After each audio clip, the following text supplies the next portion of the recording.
Sejam todos muito bem-vindos à Certform, Escola de Formação Prática. O meu nome é Miguel Fragoso, eu sou economista e contabilista certificado, diretor-geral da Certform e formador em contabilidade, fiscalidade e em finanças empresariais. Hoje, no Trate a Contabilidade por Tu, vamos falar sobre a demonstração dos resultados por naturezas. Vamos fazer uma abordagem dos vários itens de rendimentos e gastos, dos quais a demonstração dos resultados é parte. Como é que se calcula o EBITDA, o EBIT e o resultado antes de impostos? Vamos então começar pela definição da demonstração dos resultados.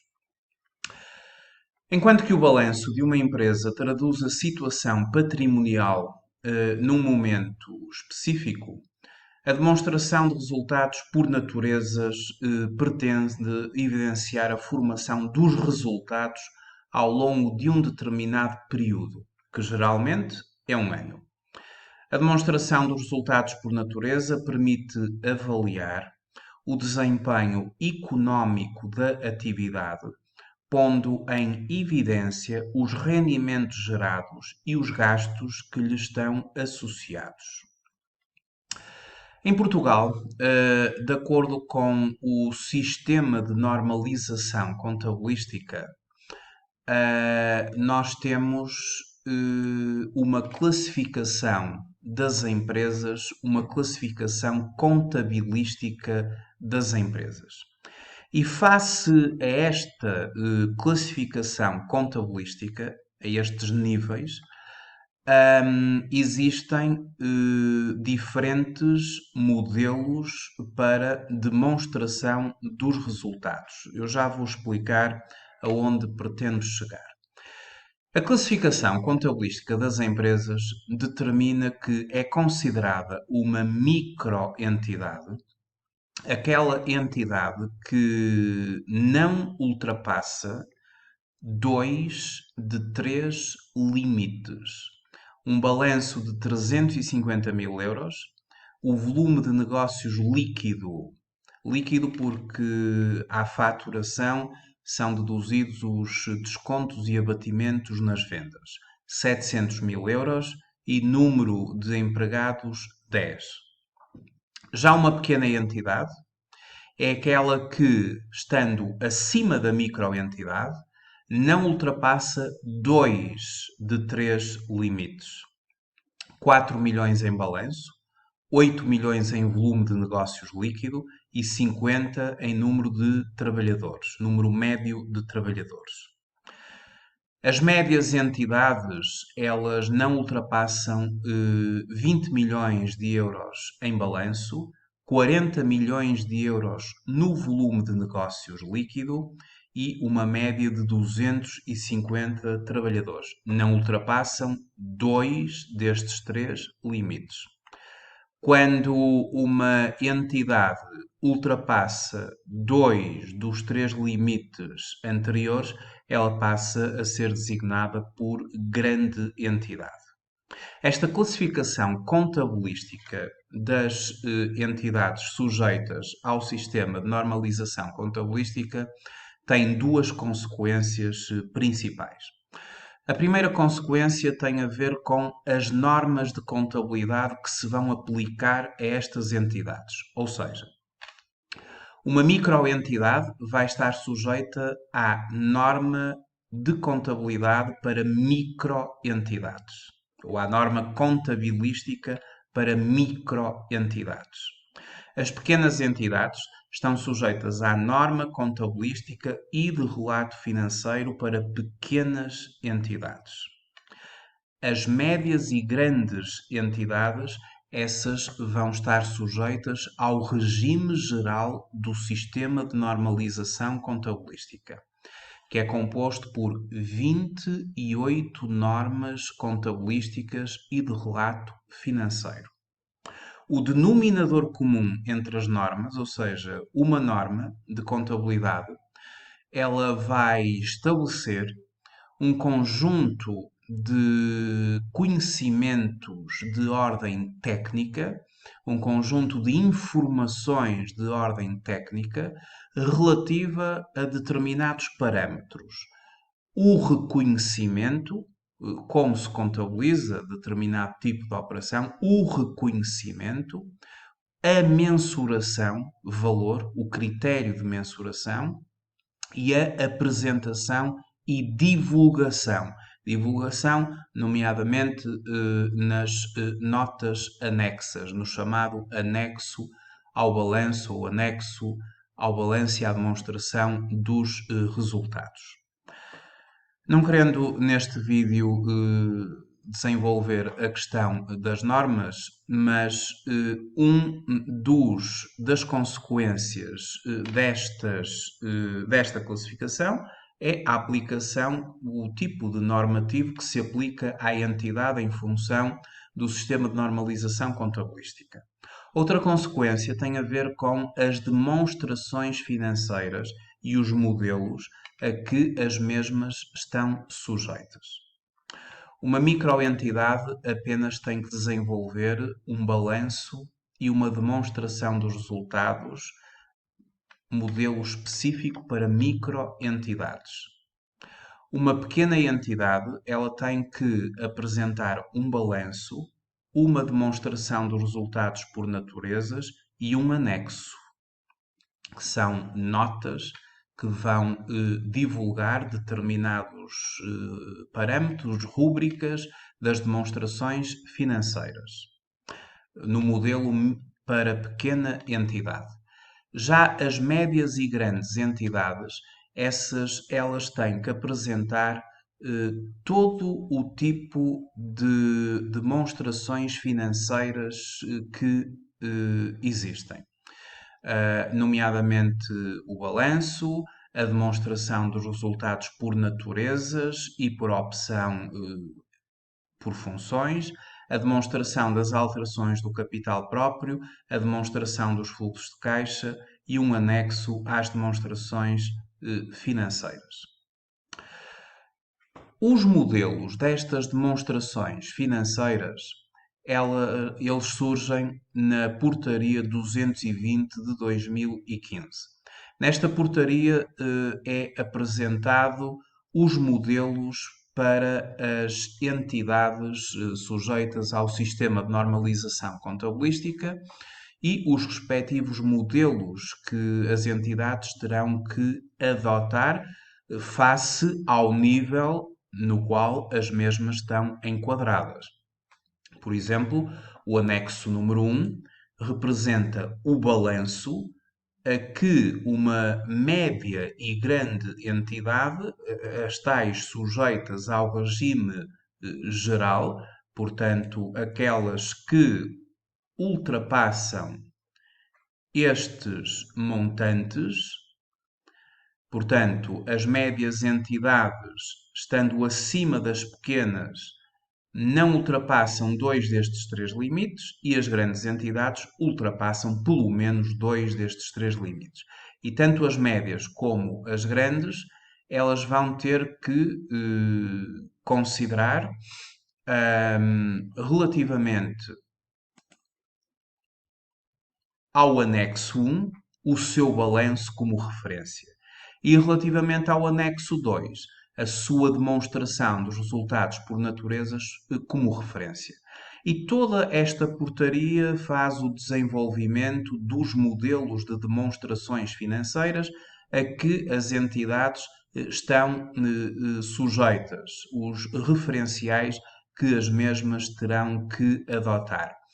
Por exemplo, se estivermos perante uma microentidade que apenas terá que apresentar um balanço e uma demonstração dos resultados, o balanço e a demonstração dos resultados para uma microentidade, o balanço é o anexo 18, que é o modelo para microentidades. E este balanço não é composto por anexo. O próprio balanço tem um conjunto de informações adicionais e complementares que substituem as notas anexas. E a demonstração dos resultados, cujo modelo pertence ao anexo 19. Quando as empresas entregam a IES, que é a Informação Empresarial Simplificada, que se traduz num conjunto de anexos que as empresas têm que enviar à autoridade tributária e que, por sua vez, também se destina não só à autoridade tributária, como ao Instituto dos Registros e do Notariado, ao Instituto Nacional de Estatística, ao Banco de Portugal e à Direção-Geral das Atividades Económicas. A IES é um conjunto de informação que é entregue no portal das finanças, mas que depois essa informação será via eletrónica distribuída para diversas outras entidades, como podemos aqui visualizar. Quando a entidade entrega a IES, é no anexo A, para as entidades que exerçam a título principal atividade comercial, industrial ou agrícola, é no anexo A onde figura a demonstração dos resultados.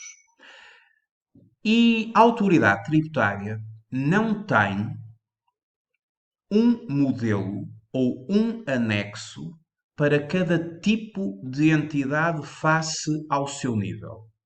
A entidade, em primeiro lugar, ela tem que mencionar se está a realizar a sua contabilidade organizada, se a sua contabilidade organizada está a ser realizada de acordo com as normas internacionais de contabilidade ou de acordo com as normas contabilísticas e de relato financeiro, que é o nosso SNC Regime Geral, aquelas que se aplicam às médias e grandes entidades. Se a nossa contabilidade está a ser desenvolvida conforme a norma contabilística de relato financeiro para pequenas entidades, e temos aqui um P, tínhamos aqui um N, um S e aqui um P. Ou se a nossa contabilidade está ao abrigo da norma contabilística para microentidades, um M. E já ficamos a saber, tudo tem a ver com estes limites que eu há bocado referi. Portanto, uma microentidade não pode ultrapassar 2 de 3 limites. Por exemplo, uma entidade que tem 340 mil euros em balanço, 600 mil euros de volume de negócios e empregou 12 trabalhadores, é uma microentidade, porque ficou abaixo 2 dos 3. Basta ficar abaixo 2 dos 3 relativamente a qualquer um dos níveis.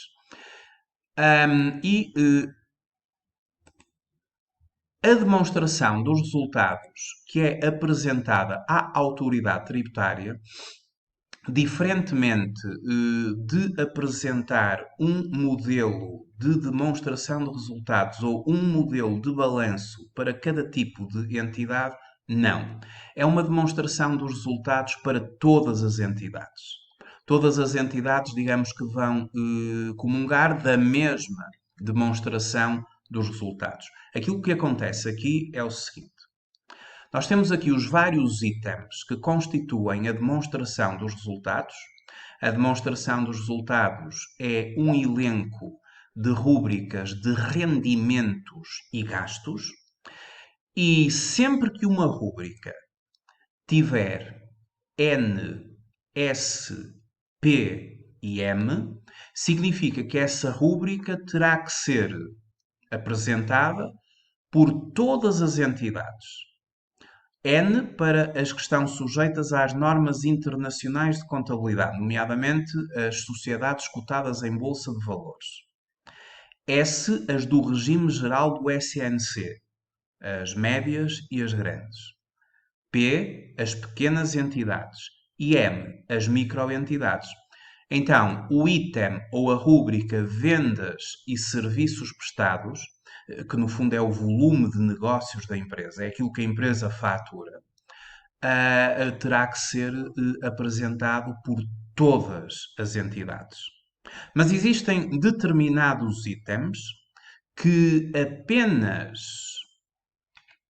algumas entidades terão que apresentar, nomeadamente ganhos e perdas imputados de subsidiárias associadas e empreendimentos conjuntos, que só se aplica às entidades sujeitas às normas internacionais de contabilidade e às entidades do regime geral do sistema de normalização contabilística.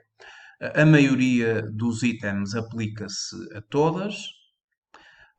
Alguns dos itens aplicam-se apenas a microentidades, outros apenas a pequenas entidades e por aqui fora nós teremos que adaptar a nossa demonstração dos resultados relativamente ao tipo de entidade, ao nível de entidade à qual estamos efetivamente a fazer a contabilidade e a apresentar a demonstração dos resultados. Mas então, o que é a demonstração dos resultados? Voltando à questão da demonstração dos resultados. Eu vou-me basear nesta demonstração, que é aquela que está prevista na IES, a demonstração e depois o balanço, e vejam que o balanço também está organizado da mesma forma. Cada item poderá ter N, S, P ou M, ou apenas duas, ou três, ou uma, para que se refira que tem que ser apresentado por todos os níveis ou só por alguns dos níveis de entidades. Mas como hoje nos focamos na questão da demonstração dos resultados, a demonstração dos resultados ela é constituída por várias rúbricas. A primeira rúbrica é uma rúbrica de rendimentos. De facto, os rendimentos, ao nível do nosso plano de contas, os rendimentos no plano de contas, eles são reconhecidos na classe 7. A classe 7 é a classe dos rendimentos. É aqui que a empresa contabiliza os rendimentos. Desde a conta 71 das vendas, passando pela 72, as prestações de serviços, e normalmente é aqui onde o volume maior de rendimentos se forma. Este é o volume de negócios da empresa, aquilo que a empresa fatura está reconhecido aqui, e vai desde a 71 até à 79, que são os juros, dividendos e outros rendimentos similares. Isto é a componente de rendimentos. A componente de gastos corresponde à classe 6, os gastos desde o custo das mercadorias vendidas, passando pelos fornecimentos e serviços externos, os gastos com o pessoal e daqui para a frente até culminar na última conta, que é a 6.9, os gastos de financiamento.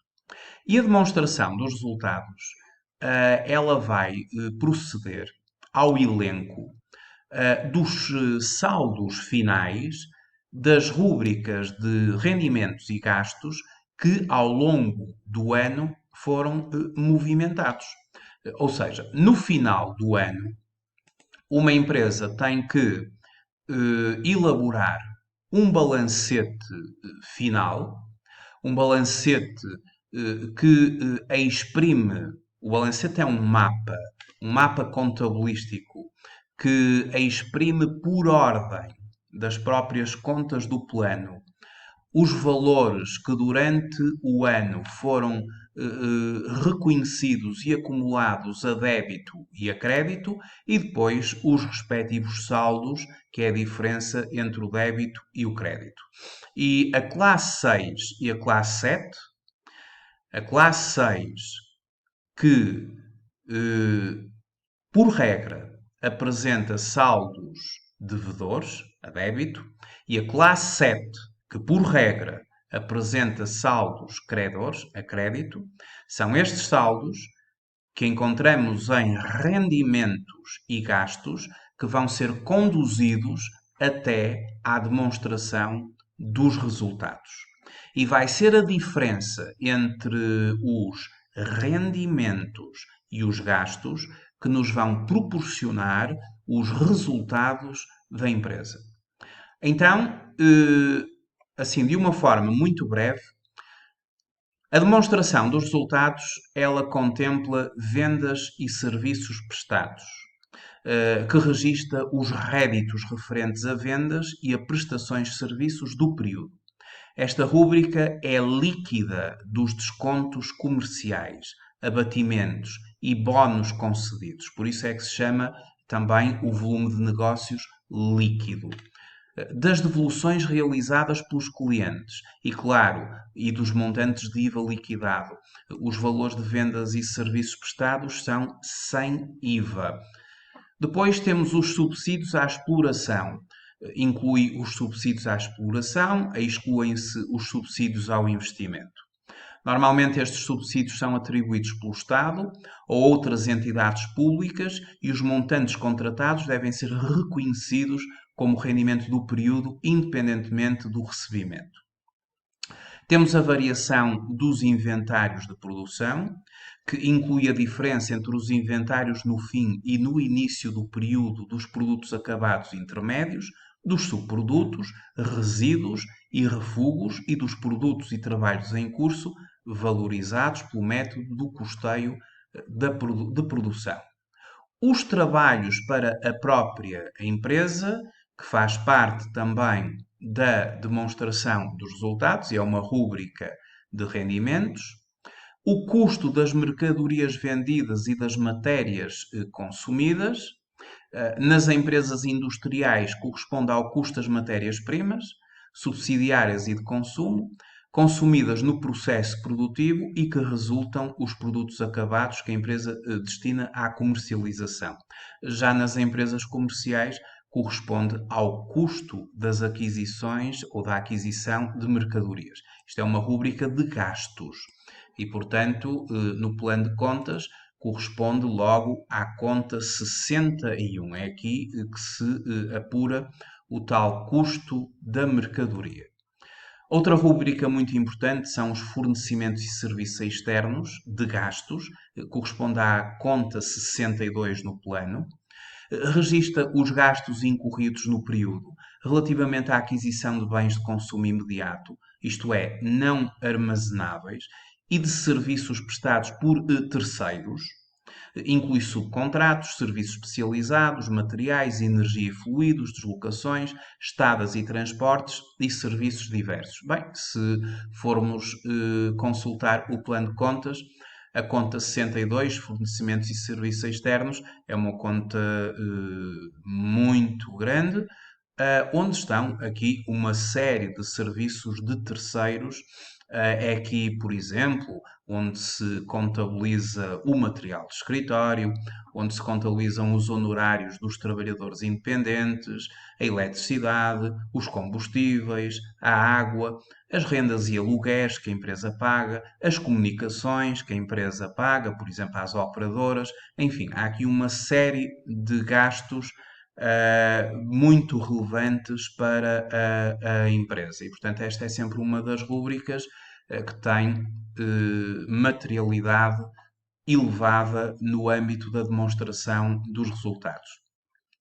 Os gastos com pessoal evidencia todas as remunerações atribuídas aos recursos humanos da empresa, trabalhadores, bem como os encargos sociais por parte da entidade patronal, tem a ver com a segurança social, os seguros relativos ao pessoal e outros gastos de caráter social.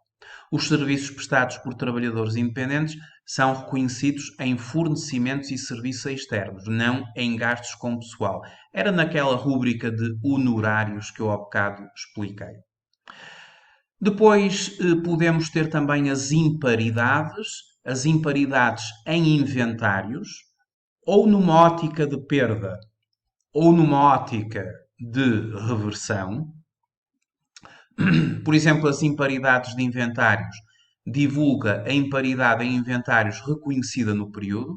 Por exemplo, uma empresa que comercializa eletrodomésticos estima que, por motivos de inovação tecnológica, não conseguirá vender 50 televisores pelo preço de 1000 euros cada, quando o custo de aquisição havia sido de 1100. Então, está aqui uma diferença entre um valor de compra, um custo de aquisição e um valor de venda. Ou seja, um custo de aquisição superior ao valor de venda. E neste caso, a empresa deverá reconhecer uma imparidade em inventários de 5.000 euros. Também imparidades de dívidas a receber, pode ser no âmbito de perdas ou no âmbito de reversões. E aqui evidencia a imparidade em dívidas a receber, ou seja, reflete a redução do valor do ativo quando se estima não recuperar as quantias credoras. Nesta rúbrica aplica-se o raciocínio exposto na rúbrica anterior.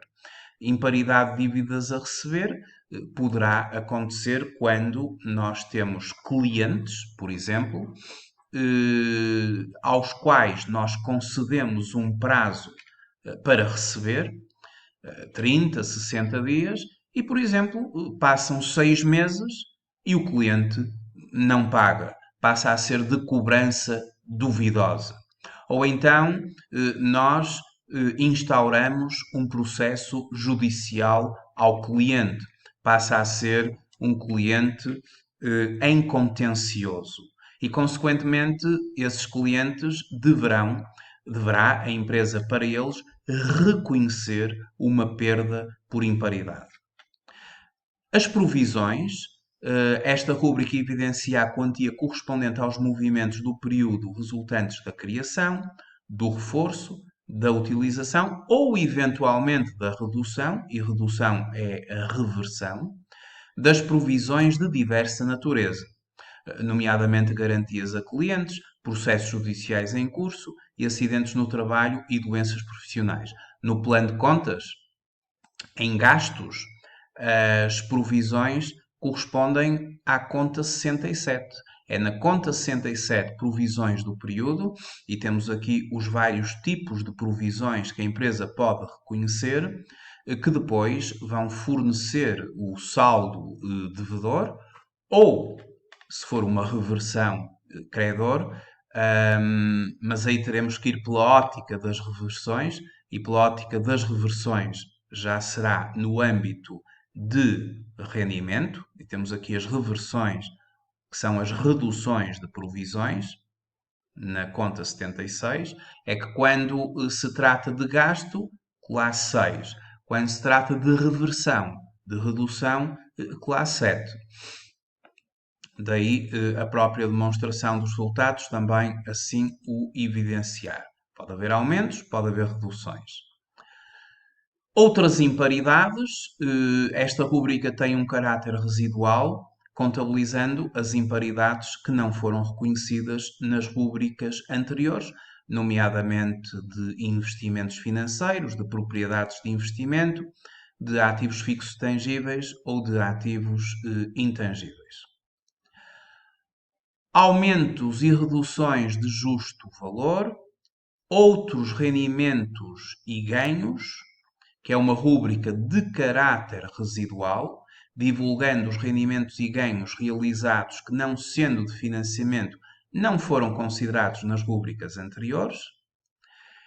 E outros gastos e perdas, agora na ótica dos gastos, também uma rúbrica de caráter residual, divulgando os gastos e perdas realizados que, não sendo de financiamento, não foram considerados nas rúbricas anteriores. As depreciações e amortizações, ou como gastos ou como reversões. Como gastos, evidencia as depreciações nos ativos fixos tangíveis e as amortizações em ativos intangíveis, referentes ao período. A depreciação traduz-se no desgaste a que o ativo está sujeito durante o ano.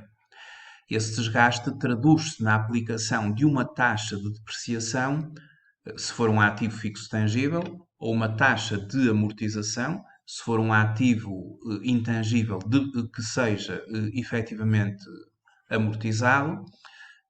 E para isto, nós teremos todos os anos que consultar o Decreto Regulamentar 25 de 2009, verificar quais as taxas de depreciação que se aplicam aos diversos ativos não correntes, ativos fixos tangíveis e ativos intangíveis, e registar a respectiva depreciação.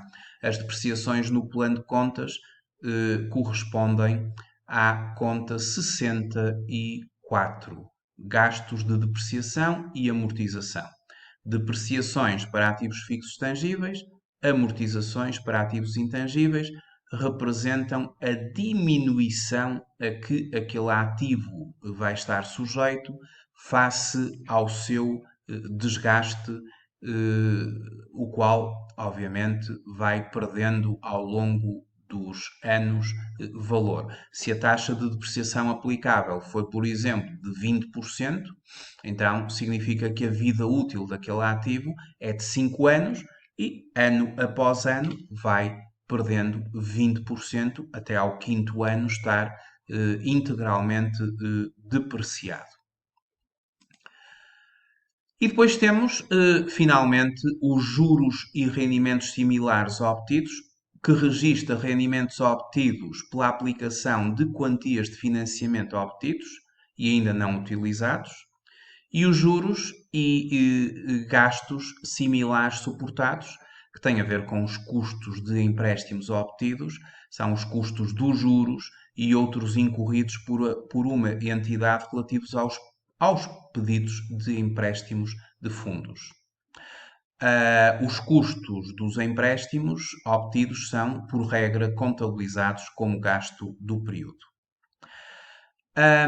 No fim da demonstração dos resultados, vai surgir o Imposto sobre o Rendimento do Período, o IRC, que evidencia a estimativa do montante de imposto sobre o resultado antes de imposto que a empresa vai apurar. Então, vamos visualizar tudo isto novamente na demonstração dos resultados. Voltamos aqui à IES. Então, temos assim. Estão aqui as tais rúbricas todas que eu estive a descrever. As vendas e serviços prestados, os subsídios à exploração, ganhos e perdas imputados a subsidiárias, variação nos inventários da produção, os trabalhos para a própria empresa, o custo das mercadorias vendidas, os fornecimentos e serviços externos, os gastos com pessoal, e vão-se alternando entre rendimentos, o topo dos rendimentos, o volume de negócios da entidade, e gastos. E fazendo a soma algébrica, porque os rendimentos têm um sinal positivo, os gastos têm um sinal negativo, os gastos subtraem aos rendimentos. E se eu somar todos os itens de rendimentos e subtrair todos os itens de gastos, aos rendimentos vou subtrair os gastos, fornecimentos e serviços externos, gastos com pessoal, vou subtrair os gastos, até à rúbrica outros rendimentos que soma e outros gastos que subtrai, eu vou ter na linha 18 o chamado resultado antes de depreciações de gastos de financiamento e de impostos. E este resultado é aquele que se denomina pelo EBITDA. EBITDA. EBITDA é o chamado lucro antes de juros, impostos, depreciações e amortizações. EBITDA é uma terminologia cujas iniciais, em inglês, significa earnings before interest, taxes, depreciation and amortization, ou seja, lucro antes de juros, impostos, depreciações e amortizações. E, de facto, é o lucro antes das depreciações e amortizações e antes dos juros e antes do imposto. Este é o EBITDA. Vamos ver aqui numa demonstração de resultados concreta. Eu penso que tenho aqui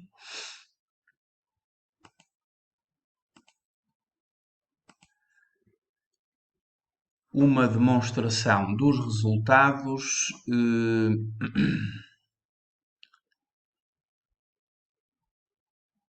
em concreto. Se não tenho, vou procurá-la aqui no meu computador para dar aqui uma ideia de uma demonstração dos resultados concreta para podermos aferir sobre os respectivos valores. Deixem-me ver aqui neste manual, onde eu tenho aqui umas demonstrações financeiras concretas. Aqui está uma demonstração dos resultados. Não, este é um balancete final. Aqui está. Uma demonstração dos resultados concreta. Nesta empresa, a demonstração dos resultados referentes ao período N apresenta como vendas e serviços prestados, que é o chamado volume de negócios, 161.800. Aqui é a tal conta 71 mais 72 do plano de contas. Esta empresa não tem estas rúbricas que aqui se apresentam. Apresenta o custo das mercadorias vendidas e das matérias consumidas, como o gasto com sinal menos, os fornecimentos e serviços externos, como o gasto com sinal menos, os gastos com pessoal, e a empresa tem aqui imparidade de inventários a nível de perda de menos 200. Tem outros rendimentos e gastos de 3.750 e outros gastos e perda de menos 6.600. Então, o EBITDA desta empresa é de 22.775. A soma algébrica de todas estas verbas. Os rendimentos menos os gastos, o chamado resultado antes de depreciações, gastos de financiamento e impostos. EBITDA. Seguidamente, depois de apurar este resultado, a empresa reconhece as depreciações e, eventualmente, imparidades de investimentos depreciáveis. Depreciações para os ativos fixos tangíveis e amortizações para os ativos intangíveis. E subtraindo, caso os valores sejam considerados como um gasto, subtraindo ao EBITDA as depreciações, nós vamos formar o chamado resultado operacional, que é o resultado antes dos gastos de financiamento e impostos, que tem a terminologia de EBIT. E-B-I-T. EBIT, que significa Earnings Before Interest and Taxes. No fundo, o lucro antes de juros e impostos. Ou como aqui se diz, antes de gastos de financiamento, normal, os juros e impostos. E o EBIT vem aqui na linha 21 e no campo A00021 da demonstração dos resultados que se apresenta na IES à autoridade tributária.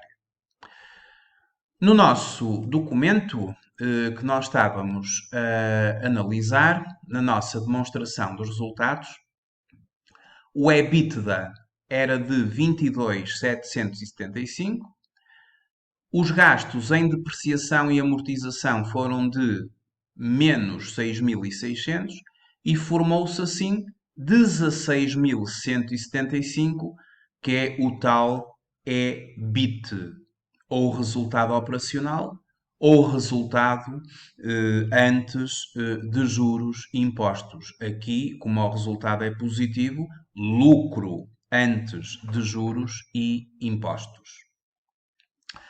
Depois, na demonstração dos resultados, nós teremos que refletir os juros e rendimentos obtidos, é um rendimento, e os juros e gastos similares suportados, é um gasto. E da dedução ao EBIT, ou ao lucro antes de juros e impostos, dos respectivos juros, quer na perspectiva de rendimento, quer na perspectiva de gasto, a soma algébrica, vamos obter aquilo que se chama o resultado antes de impostos. O resultado antes de impostos, que será aquilo que nós conhecemos pelo RAI, é o resultado contabilístico da empresa. O resultado antes de impostos é como se eu somasse todos os rendimentos, subtraísse todos os gastos. O resultado antes de impostos pode ser positivo, e ainda bem, mas também pode ser negativo. E negativo significa que, ao longo do ano, a empresa incorreu em valor superior relativamente aos gastos, comparativamente com os rendimentos. Então a empresa aí obtém um prejuízo contabilístico.